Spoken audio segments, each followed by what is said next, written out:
AK, you're supposed to be up here.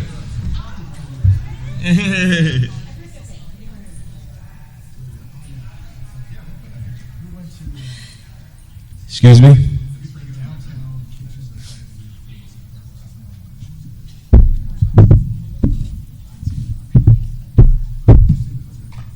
Oh, you're not waving at me, just waving and stuff? That's Lisa. Oh, she's also on the panel.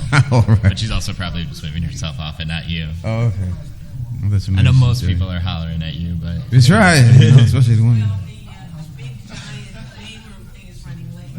Oh. Oh, okay, interesting. Who's in the main? Oh, it's the big cast, the spotlight. So it's done deal, then. This is all we're getting. Yeah, that's fine with me. Yeah, that's fine.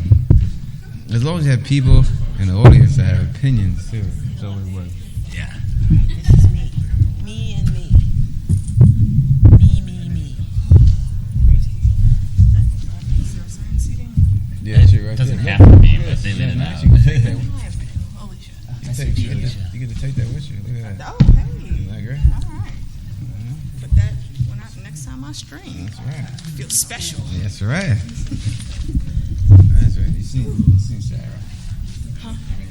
You seen Lauren? Yeah. Just checked on her. Yeah.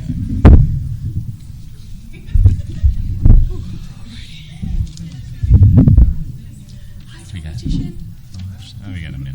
Oh, is that Joe the Magician? Is that who that is? That is Joe the Magician. Oh.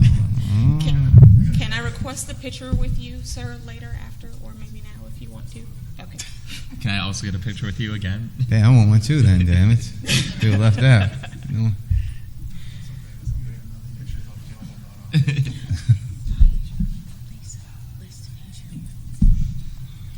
Nice to meet you. Yes, Tony Teflon. We're done.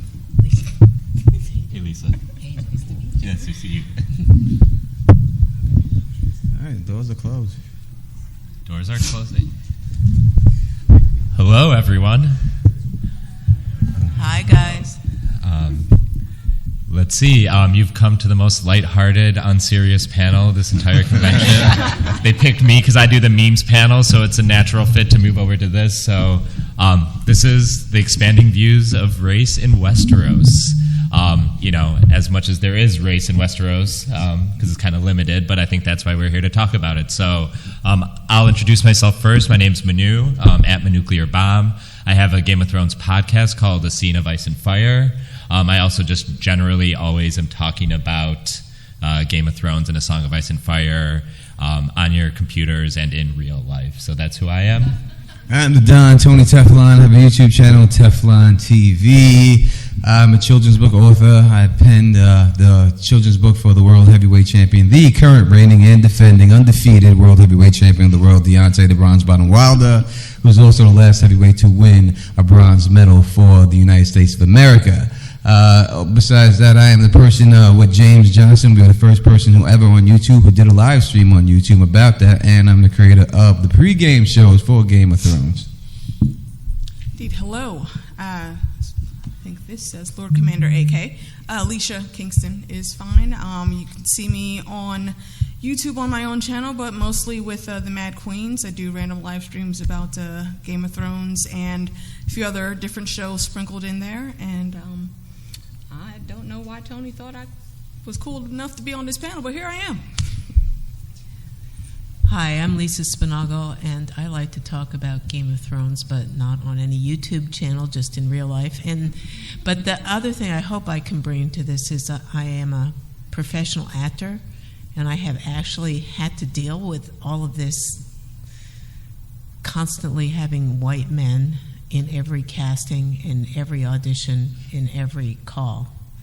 And I know it's just like everyone is tired of it. Seriously. Yeah, so why don't we start right there? Because obviously as people of color, we have certain obstacles, but on top of that, from an intersectional analysis, women of color and non-cis het men definitely have even further obstacles to, overcome or deal with or manage, however you want to, properly phrase that. How do you feel about both the portrayal and casting of women of color in Game of Thrones? to start off, which we only, Missandei's really the main one. We have a couple, I think, Dothraki handmaidens that are killed early off, which, again, is how do you... I should stop talking, please, Lisa or Alicia. I think for the casting for women of color in Game of Thrones, they, as far as I've seen, basically followed the trope that most of Hollywood does, which I very much dislike, and it's the general looking of lighter-skinned women of color being cast for more roles than darker-skinned women of color. And, I am lighter-skinned, as they say, but I think when it comes to casting, you need to cast the appropriate person. And if you're basing someone getting the role because they look, quote-unquote, prettier, or to whatever the majority is that they're trying to reach, I very much dislike how that goes on. And, nothing against Natalie Emmanuel. She did the thing as Missandei. I very much enjoyed watching her. Could someone else possibly have done that? Yes, I think so. Being a Summer Islander, she probably should have been a few shades darker. But that's my opinion, how I see it. I agree with you on that regarding the casting of Missandei. We also have to think about the sand snakes, too. That was a while ago. But the thing that disturbs me about the casting overall anyway is that there are so few people of color, but you need to consider the source. Does it reflect the source? Yeah, unfortunately it does. But there are reasons behind that I'd like to get into later, too. Yeah, when I look at the casting of people of color, especially the ones that they made, I think they just made the whitewashing choice of the people. I don't think that they were actually going for the book version of the people, and that's usually what we see when you deal with people of color in the industry. It should have been someone. If you're going to do someone like Missandei, she should have had more of an afro than what they put her hair at. You know what I mean? Than what they had her there. She should have been darker skinned. And I think that people are afraid to cast people like that, afraid that are the people going to accept this character if they look like that? Do they need to look a certain way for people to like them? And I think if they did cast people the way they are supposed to look, people would accept it. You just have to get them used to it and stuff. But I think that's just the way Hollywood does the whitewashing of black people. And you can see that in many other movies and everything else like that besides, unless you're a superstar. Beyonce, yes, you can get a role. But usually when you deal with Hollywood, you deal with black women who have won Oscars, they always will tell you there's only one. You can only get one woman at a time. It's never multiple black women at one time. You get one bump up. And while that lady is hot, they won't cast any other black lady for a role. They pay only her. And then when someone else comes, it's just that one person, but never multiple black women at the same time. Yeah, and I think you guys all mentioning Hollywood specifically, or like the broader industry, is a lot of times in the discourse and how we talk about racism, a lot of it we talk about individual actions, when it's really about systems and structures that are in place to keep people of color out at every level. It's not just who gets cast as Missandei at Game of Thrones, it's who has good casting agents and all the way up. And it also applies to behind the camera, because we can talk about the lacking diversity in front of the camera for Game of Thrones, but how many directors of color, how many writers of color were really there. It's not just single decisions, but it's more of a network and a system that kind of tries to keep people out, or has defined itself so clearly one way for so long that there's a big inertia to actually changing that. And I think that's the kind of racism we really want to tackle. It's not just, was Missandei a good casting, but why is this a thing we have to center in on? Is this one role? And it's not just limited to that. It's a little bit of a broader conversation. Well, about the broader conversation, just to get back to what I was going to say, is that the source material, when you read the books, the books don't feature people of color. The main characters are it's a very, very, very, very Eurocentric view of the Middle Ages. But that has a reason. All of the fantasy genre is so Eurocentric, but it's kind of a focus of racial purity. And it's sad. But there are possibilities for change, because I've looked into, because I'm doing a panel on the spin-off, Blood Moon, which is the spin-off that they're doing, and there are many characters of color in there, but also there are future fantasy series that are going to be based on entirely on African mythology.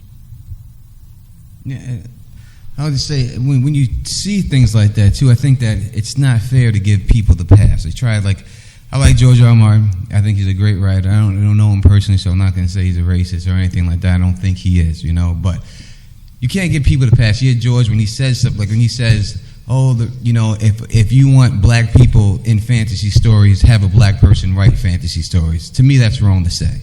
All right, so people say, he comes from a different generation, that's why he speaks. You can't give people the pass because they did something at certain times. You go back and you look at, let's say, Bill Cosby, for example, right? I've seen him do many of skits and plays about Spanish fly, and you put this in the girls drinking, boo, boo, boo, boo, and that's a sign of the times. That was wrong, Bill, what you did. That has nothing to do with times. I remember there was a movie called Animal House back in the day. I don't know if anyone's seen it.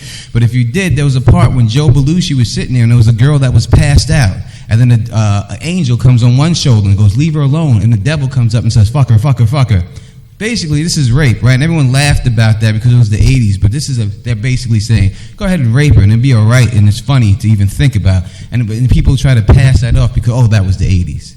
Things that happen now, if it happened back then, it's because of the 80s, doesn't make it right. It was wrong back then because it's wrong today. So you can't give people the pass or the buy if it's doing things like that and thinking a certain way.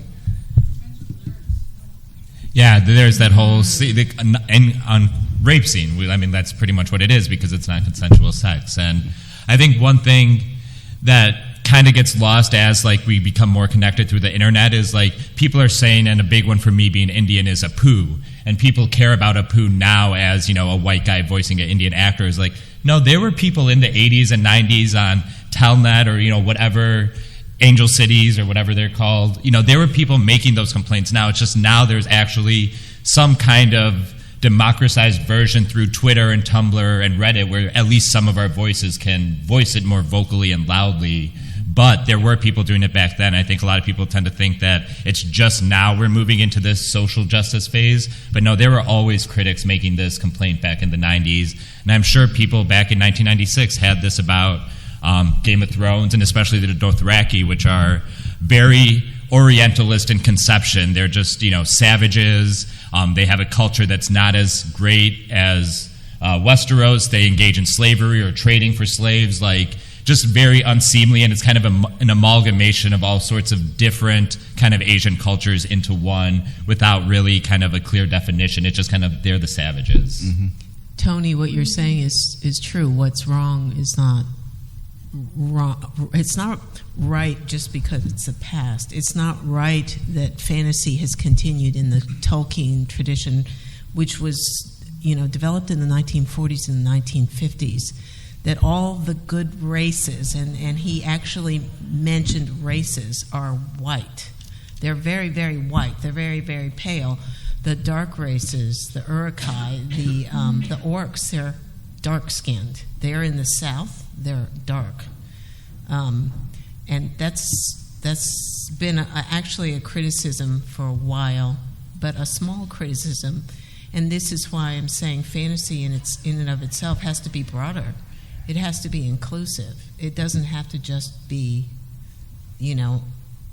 all British people who are extraordinarily blonde for it to be great and compelling. And I think they could give us, the audience, a little more credit, because I don't know if you guys know the 1997 made-for-TV classic Cinderella, but in that movie, it is a black woman, Whoopi Goldberg, and her husband, Victor Garber, a white man, and they have an Asian son in that depiction of Cinderella. It's a fantasy. We can, look past these. We don't need these, pinpoint, they were written as white, or, they popularly, over the ages, morphed into white characters. We don't have to accept that. I mean, I love pretty much all the casting choices just on an individual performance level in Game of Thrones, but there's no reason that House Greyjoy couldn't be a house of color. Mm-hmm. There's no reason that literally any house, even in the North, I mean, there's really nothing. And you kind of have to do it with Joffrey and maybe a little bit of the Targaryens, but it's all wigs. I mean, you can make it work. Trying to use the crutch of, they were written as white characters, or the original conception of that myth or story was as white, doesn't need to be a binding factor. And it kind of is insulting to me a little bit that, like, saying, people won't accept it if it's not, white and in the traditional forms of how we expect genders to look and conforming to two genders as well. And it's interesting you should point that out, too, because, like I said, right before this panel, I was, like, researching furiously, and I found something that no one has talked about, I think. There is going to be optioned this novel by Nnedi Okorafor, and it's called Who Fears Death. HBO optioned. It's a fantasy series, like I said, based in Africa with a female lead who is a sorceress, and it's a magical kind of realm. And the executive producer is George R.R. Martin. And I read this article was in May of this year in Marie Claire, and I don't think that's been getting a lot of reporting or a lot of attention. But it sounds, and they were saying in the article, is this the next Game of Thrones? I haven't heard anybody talk about it. Have you? Nope. And the reason for that would be because of the lead character being a woman of color. Well, unfortunately, is what the tends reason to happen. may be because the author is a woman of color. Mm-hmm. The person who is adapting the script for her is a woman of color, but it is an HBO series. And it's going to have George R.R. Martin. And actually, it was interesting, the article I read said, are we doing this possibly to account for the fact that Game of Thrones was the way it was, that was so, like, overloaded one way, and this is going to be something that almost accounts for that. But I'm looking forward to this. I hadn't heard about it, and I hope we hear more about it.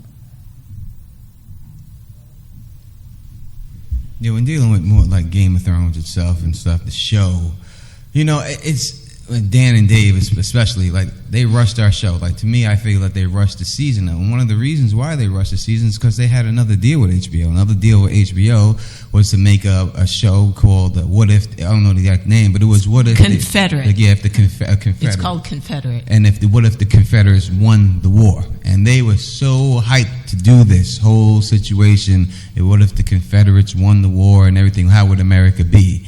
And it was only because they got backlash, so much backlash from the people, that they had to get that show canceled. And then they moved on to Star Wars and stuff. But they were hyped. They were pumping that show. They really wanted to put that show out and everything. And it's kind of the sign of the times with the whole presidency and everything else that we see in America, that I think they were just, as, I don't think they're racist, but I say, hey, this is a good opportunity for us to make a lot of money. It's a hot topic right now, so let's pump this out and let's get that going. It's thanks to people like you, me, and everyone else who said, hey, we don't want to see that. There's no need for that, for us to even do anything with that, and that while I got pushed out. Yeah, and I think that brings up a good point, and we can maybe start transitioning to Game of Thrones Season 8, is that when you have white creators writing characters of color, a lot of times they exploit pain of people of color, and specifically in Western and American media, black pain, because, they play off of, slavery and all sorts of genocide related to indigenous peoples.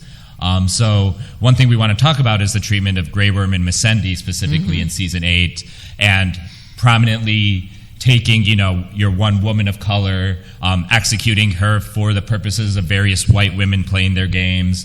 We want to talk about taking Grey Worm, one of the only men of color, and kind of turning him into a war criminal, which, as you know, because of imperialism, people of color are more likely to be victims of war as opposed to perpetrators of war.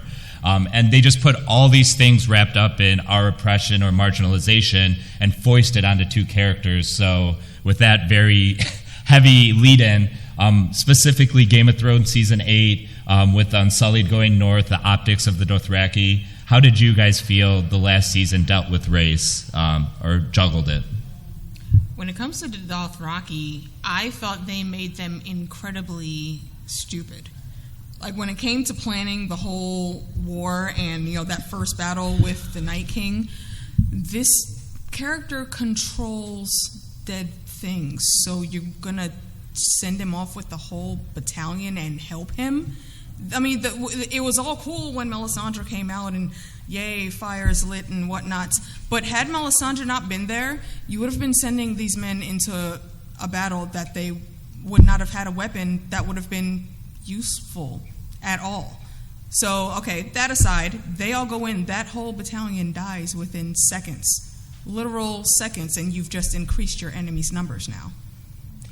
As warlike as they've shown the Dothraki, how those calls command their men in battle, how commanding they are, period, in Essos, how was that a decision that was made for them going into this battle? The battle of all battles is what this was supposed to be.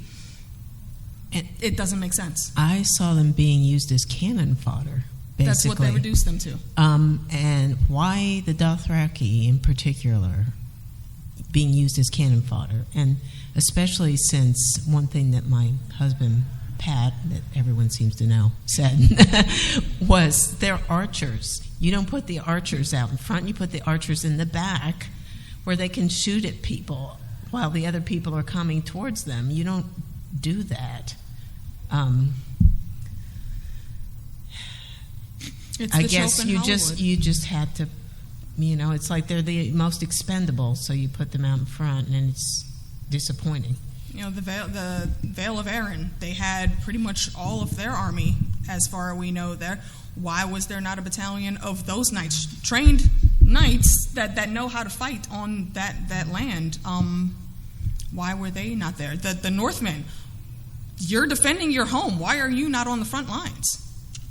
Yeah, they were basically reduced to pawns for everybody else. Like they were just sacrificial. It didn't matter if they really died, if they got success, okay, well, but just keep these guys back. I think that's what they more used them for. As for the Missandei Grey Worm thing, we've seen, them come up there and they got the looks from the Northerners, was giving them looks, giving them the side-eyed for being there. So I do like the fact that they at least tried to recognize that, hey, that's what would have happened if they came up here, that the people were giving them looks, and then Missandei Grey Worm's like, well, maybe we should get out of here, go back to North after this, So I do appreciate that they pulled that part off on them. I'm not going to keep just bashing for everything else. As for her getting her head chopped off and everything else, I guess it could be looked at like, hey, this is the closest person to Dany at that time, and who would make more of an impact on Dany if they were to be killed. It's just the manner in which she was killed, which is problematic. It didn't have to be something so dramatic or something like that, And then I think that's probably all I can say. Right? No, I'm going to very kindly disagree with you. I think something I didn't like was that the show was willing to use the optics of Grey Worm and Missandei's, like, oh, the Northerners don't like them, they might be racist, towards them.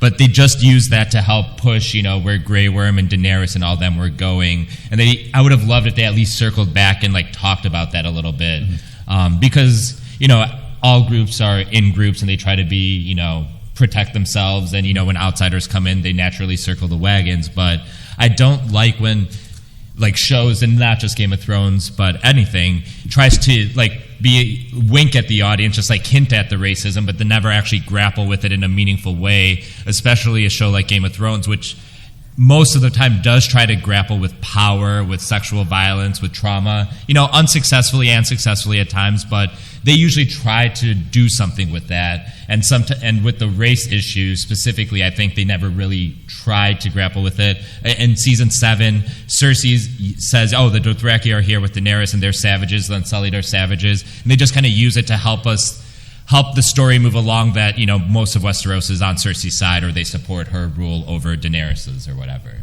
I agree. You agree with that point and stuff. We're buddies. Yeah, of course.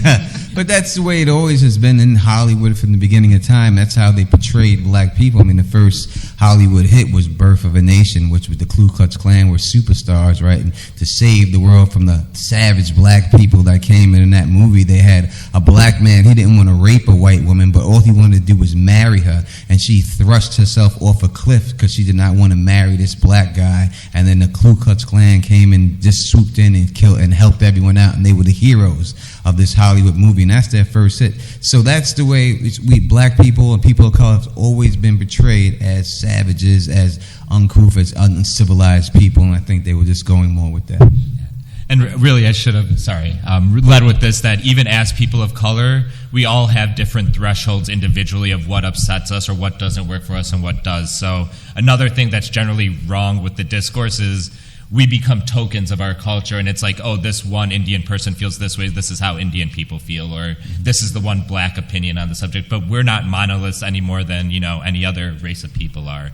So that's why we might be disagreeing here, as people of color. We have different thresholds or different points that things don't work for us, or, you guys get what I'm saying. So that's a key point, I think. Yeah, and that's kind of an interesting point, too, because just as we are not a representative of each one of our, respective groups, the two characters have this unfair situation of being representative of everyone of color, because there's only two of them for the entire gigantic cast, and they can't be representative of everyone. It's the same thing over and over again with token casting, with one person of color and then everybody else being the same. It's like that one person ends up being everyone, and they can't be. And this kind of perpetuates stereotypes, perpetuates over and over and over. The person of color who's the best friend, who aids the lead character, always. That's in fact what Grey Worm and Missandei are. They're the people who are there to help Daenerys. That's their role.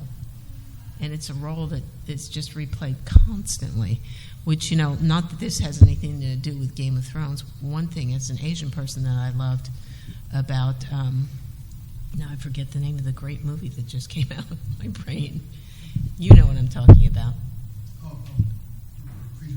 Crazy Rich Asians. Just to talk about my end of the spectrum on that regard. So many different types of characters. Someone who is of color does not have to be the best friend. Someone who is of color does not have to be the wise person that everyone goes to. Someone of color does not have to be there just simply to be an aide or someone who just advances the lead. They can be all kinds of different people, because more stories you have and the more roles you have, the more that you have. And that's what kind of the fight against this kind of tokenism is about. Where Missandei is concerned, I think that's always been one of the things that I disliked, was she is reduced to such a small role. I mean, in the show, we see her, she ends up being, the translator, and she, is a good advisor for Daenerys, but in the books, they elaborate a bit on that. She speaks multiple languages, and this is just as a child. She's still a child in the book, so that intelligence already, think of the woman that she could grow to be, but she's reduced to being just the accent to a bigger character, and then in the end, she's the one that's sacrificed. If you politically wanted to hit Dany with a blow, that should have been Tyrion up on that wall, and not Missandei, but that's my personal opinion. All right, well, obviously we've determined Game of Thrones, great on race. But as we all know, we also have a Game of Thrones prequel in the works that's set even further back than the timeline of Game of Thrones.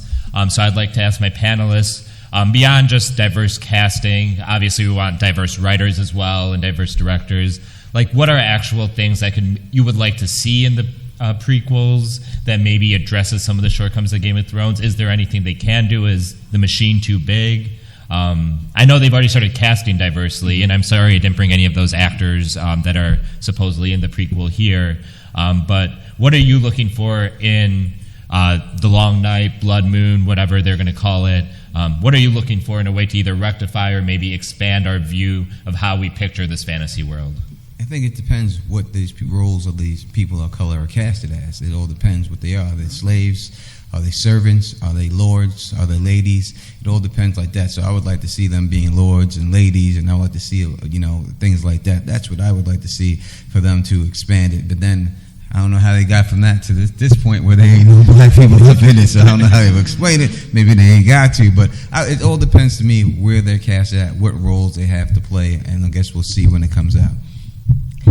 That's pretty much it. I would like to see them be more in the forefront, actually be a part of the story, to help lead the story, not just be on the sidelines or be expendable. Just be there just because. Well, I've got the whole cast list here. There's 12 of them, 12 people. The leads are Naomi Watts and Josh Whitehouse, who are both. Everyone is British, by the way, which kind of makes sense. I guess it's a Game of Thrones prequel. But there are 3-4 people of color, and Naomi Ackie is going to be in Star Wars: The Rise of Skywalker, and I can bet that she's going to be high level. Sheila Atim is a singer, and Ivano Jeremiah was in a BBC thing called Humans. The three of them, I'm hoping, because looking at the different characters, the different actors, it looks like there's some resemblances between them in groups, and I'm hoping they're going to be like a family unit that is like a strong and powerful family, possibly, because this, who knows, this blood moon there's supposed to be 100 kingdoms, so maybe one of them is a king. It would be nice, certainly, and a real player in the drama. Beyond that, it would also be great to, this is only, right now they're only doing the pilot, so there's no series commitment yet, but they're probably going to do it. It's more than likely, but they're filming the pilot. But the thought is it's probably not going to come out probably until 2021, if it does come out, because I guess HBO has to see the pilot first and then approve it to run as a series.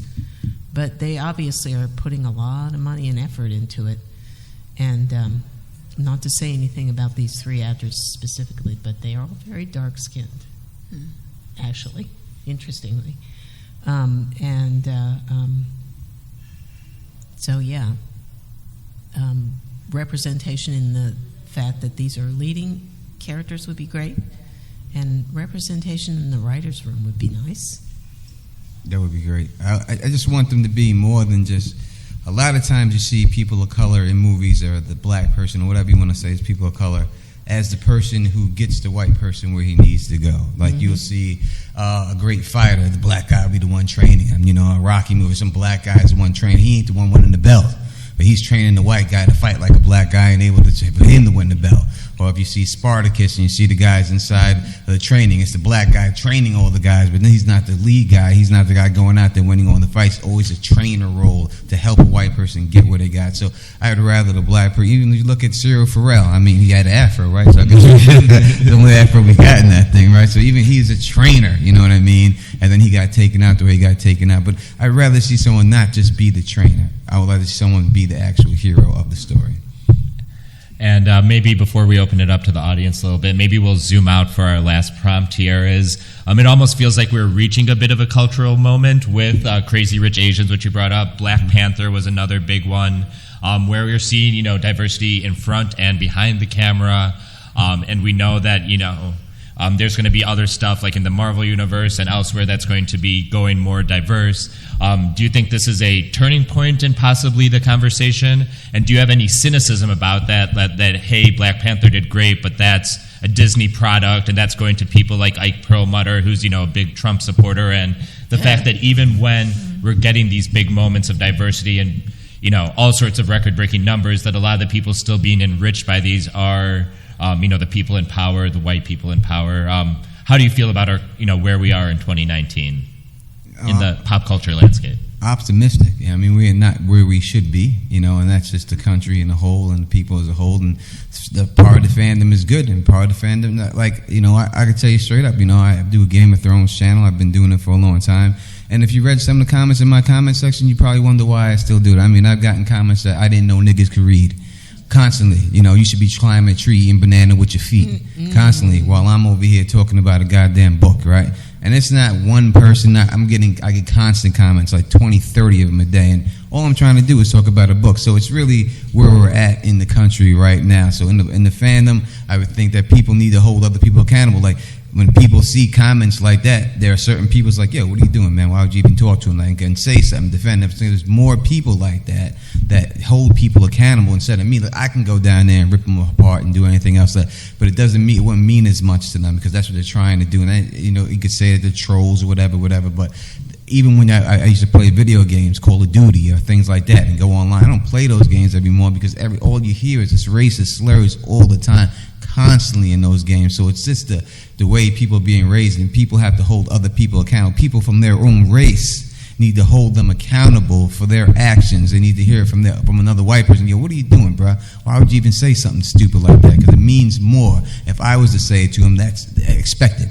So they need to know that, hey, this guy's with me. You're alone out here. You shouldn't be like that. So I'm optimistic the way it's going, you know what I mean? But it's still, Black Panther is one movie, but I think maybe Hollywood can see that, hey, black leads can sell. They can make money. So, and Hollywood, it's money motivated. They're going to take that money any way they can. They don't care about anything but making that money. So maybe there's a chance to get a female Black Panther later on, like they have in the comic books when his sister takes over. Maybe there's a chance to get a female Avengers movie out there if we can get some, because since Wonder Woman did good, so maybe we can get more women diversity and more, because women have, it's just as much of a race as it all. They have just the same amount of problems as being women in this world. You got men trying to tell women what they can and can't do with their bodies, which is wrong. So they have their own plight to fight too, and we have to help them as men help the women get where they have to go to.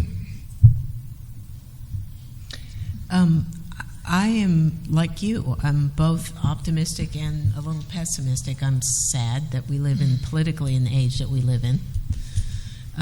But I'm also hopeful because I said fantasy, the original source material was for so long so Eurocentric.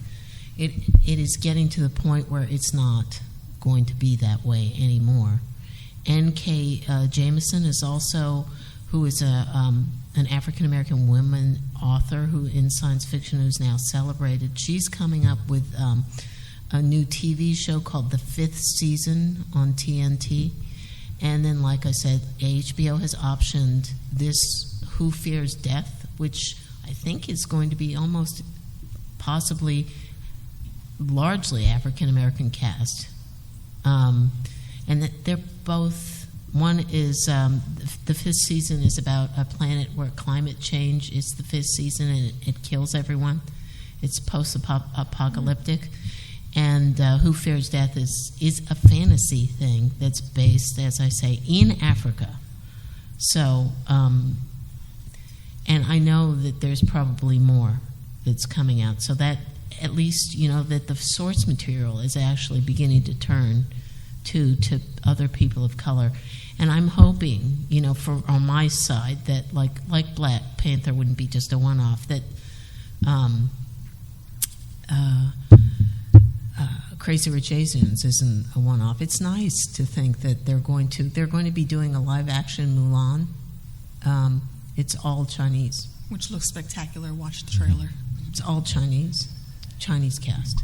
And I think maybe a call to arms in this sense is they just cast a black woman as Ariel in the Little Mermaid reboot. One of the tricks that the white supremacist culture likes to do is we're constantly fighting the same battles. We fought this battle when they cast Zendaya as Mary Jane Watson in the Spider-Man. They constantly want us, people of color, focused on the same battle so we can't keep moving and progressing society. We're talking about the same things we were talking about 2 years ago, 5 years ago, 10 years ago. And while the trolls deserve to be destroyed, we also have to move past that because we talk about activists and activism as like, oh, they're tireless, they're heroes. But no, activism actually tires the body and the soul. Activists, especially in like the black liberation movements in America, they died early deaths by like 55, 60 just because working that hard in a malnourished society, that wears on you, that destroys you, that breaks you down. And that's one of the tactics of a white supremacist culture, is to fatigue us by constantly fighting the same battles. So I think we collectively have to, work together to move it forward. I do think we will move it forward. I think the point in believing in justice is believing we can attain justice, and I think we will. But it's about constantly moving it forward and not getting stuck in the same traps of the past. Yeah, and that's one of the biggest issues that I have right there. That's what I was going to bring up, is this whole thing with Little Mermaid and how everyone is looking at it. There was greatness with what happened with Black Panther. It's phenomenal cast, great movie, especially if you're just a comic book head like me. It was absolutely fantastic. But then on the side, what was happening is these random stories coming up on Twitter and on Facebook. Oh, well, I went to go see Black Panther, and this group of black kids said that it's only for black people and you can't be here, and then they beat me up and I had to go to the emergency room. So many of these different types of stories. I mean, all of them fake. But this is the thing. We have to keep going through all of that random sidebarness. And, yeah, you can just call them trolls, but it's not just trolls. People literally actually think that these things are happening, and I don't know, maybe some people are just too stupid to see that, no, this is progress being held back, like Manu said. And it is tiring. So, like Tony and Lisa, I am optimistic. But at the same time, I'm sitting here like, oh, here we go again. Here's another battle, and the battle is worth fighting, absolutely. But how much more can any one person take at any one time? We got to keep pushing. It's just hard to continue to do that over and over again. And they try to hide behind it, saying, "Oh, she doesn't have red hair. You should have casted somebody with red hair." Like, come on, it ain't about the red hair, man. Really. Say what you truly feel. You want to try to hide and be real about it. Just try to. It's like when the NBA was out and they're like, "Oh, this group of thugs." What do you mean by thugs? You know what you mean when you say. You just don't want to say it, so you say thugs. If you're gonna say something, say it. If you're proud of what you're saying, say it. It's like people who fly the Confederate flag and it's like, I just believe in the South, bro. You're from New York. You've never been down south. Come on. You know what you're doing when you have that flag up there.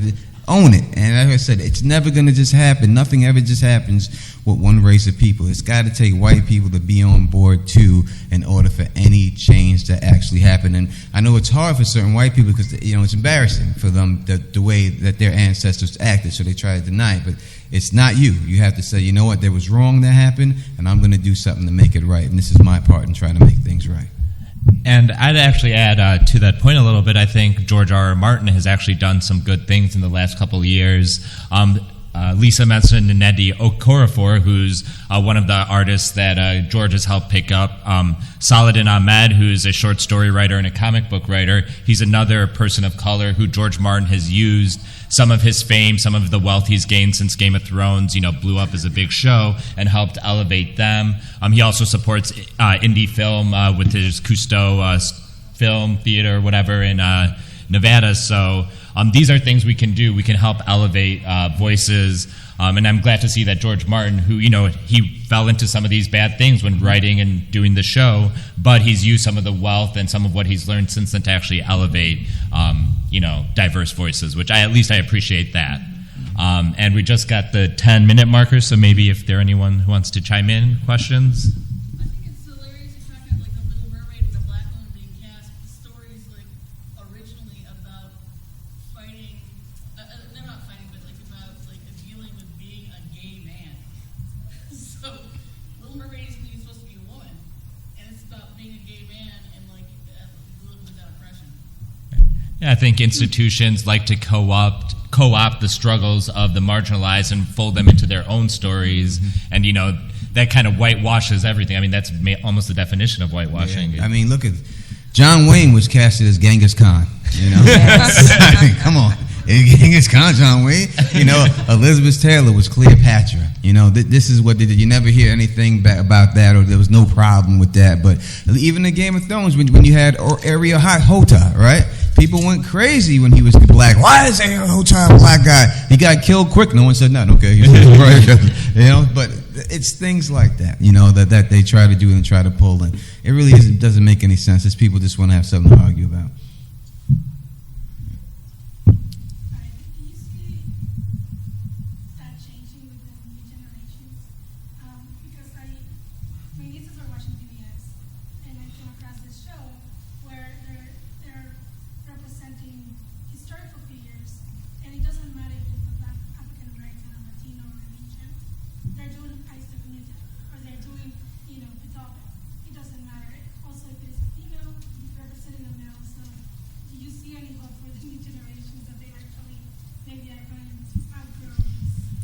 Oh, yeah, definitely. Because every generation gets more and more diverse in the United States. And as that happens, that means all the creators and all the people who work on these things and develop these materials will themselves be more and more diverse. Not only are they getting more diverse, but they are getting tired of the old regime, so to say, the way they think.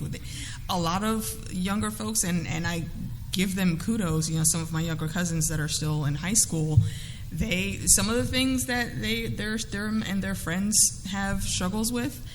Well, that I thought would be struggles that would have been a really big deal for me or anyone in my generation to handle. They just look at it like, no, yeah, on to the next thing. Yeah, okay, you need help with that? Okay, here's the fix. Do this and this and that. Go, hug your boyfriend, make up, whatever, and it's over. They don't have time for all of this. Oh, if you're black, you can't like this thing. If you're white, you can't like this thing. A lot of that they are very tired of. So I think they're moving faster and faster into being more diverse and not having those boxes to put everyone in. It's just getting there. There's still a lot of bad that is coming in with those fresh thinkers. So it's still trying to push past the struggle. I really thought that with the younger generation that it would get better, but when I see things like white kids, supposedly educated kids in college carrying tiki torches saying the Jews will not replace us. But, when you see things like that, and this is the next generation, right, coming up, and I would have never thought that they would be like that, and everything else, but you see it coming up again. And when you see people who will take their kids and move them out of black neighborhoods and diverse neighborhoods to go to all-white neighborhoods and put them in all-white schools, that's all you're going to get. Like when I talk to people from upstate New York, from Saratoga, and I look at their Facebook page, and I'm like, everyone on your page is white but me. You have one black friend, and that's me. And I look at my page from growing up in Queens.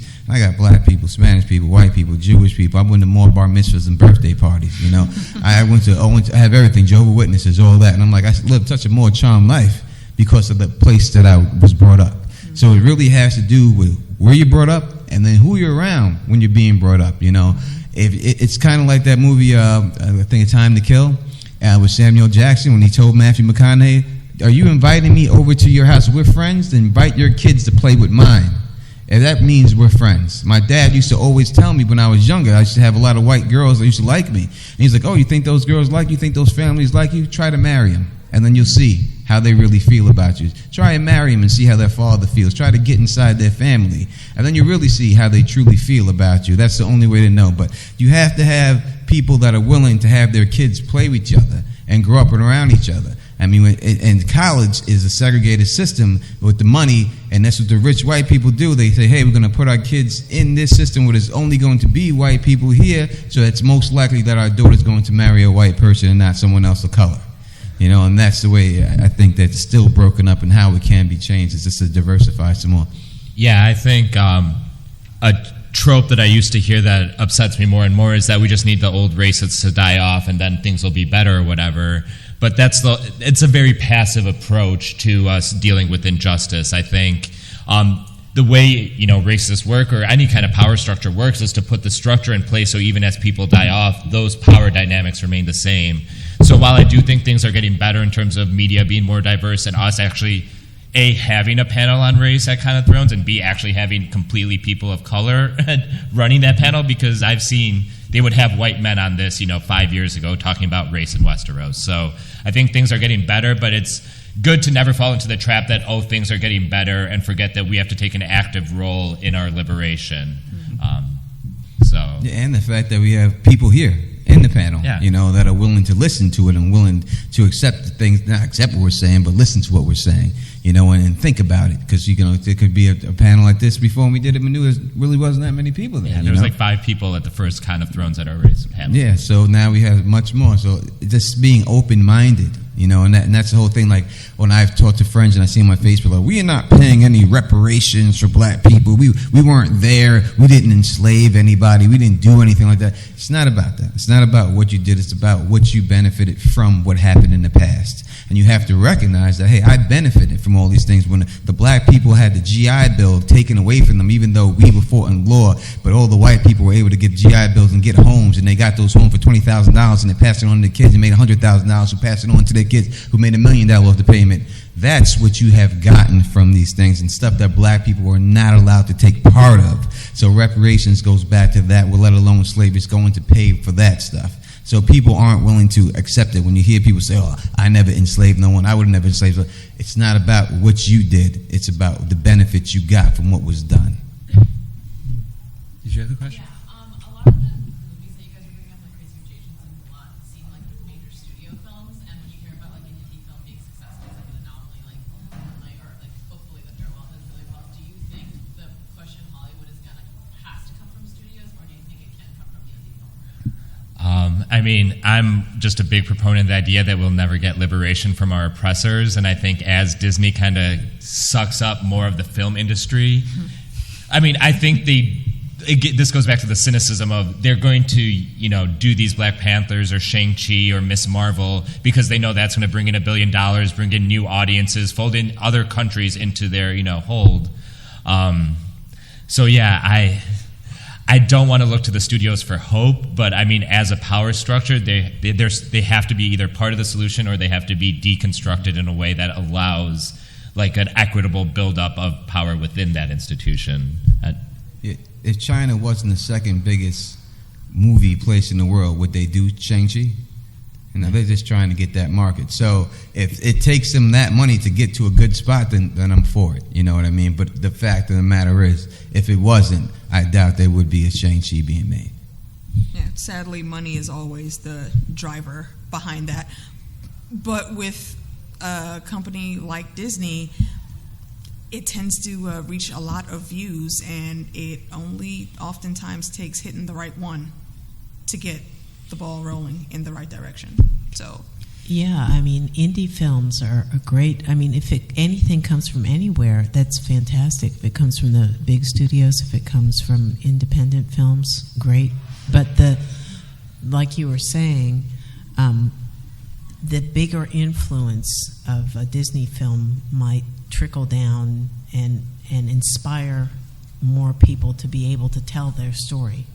And their story hopefully would be about other views, other people of color, other viewpoints that aren't always heard or paid attention to. Yeah, and you don't want it to be a one-off. Like, I think the last big film I remember coming out of Crouching Tiger, Hidden Dragon, right? Not won a lot, but that was it. You didn't capitalize off that, So you want it to be more than just that. You don't want to have a Crouching Tiger, Hidden Dragon every 15 years. You want to have it more than that. So hopefully these movies prove that you can get it done. Yeah. I think we're at... Yep. Can the answer of race be answered very quickly? Okay. I'm sorry, but if you want to come up and talk to us afterwards... we really appreciate all of you coming in to, take this 3-day celebration to actually talk about a very serious topic. We really appreciate it. And for those interested, there is a Fans of Color meetup following this panel. I don't know the exact room, but I'm sure it's on your schedule. So if anyone wants to go there, and fans who are not of color, you are more than welcome to come and see that Game of Thrones does have a very diverse community and fandom, and that we're all fun people, even, though we had this very serious conversation just now. Indeed. Thank you very much. Thank you. Thank you. Is that it? That's great. Thank I hope I didn't talk too much. Oh, no, you did a great job. About some of those things I didn't know about. I didn't know. We did a little. I will definitely be looking into those. I think we did a good job.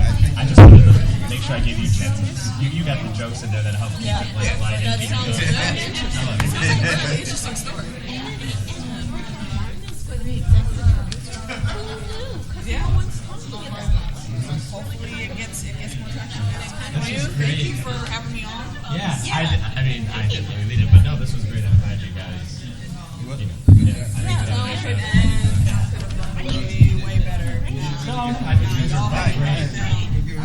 How you doing? Nice meeting you. Nice meeting you. I met you I was on the panel with your husband. Hey, let's get a quick selfie real quick. Oh, awesome. That'd be great.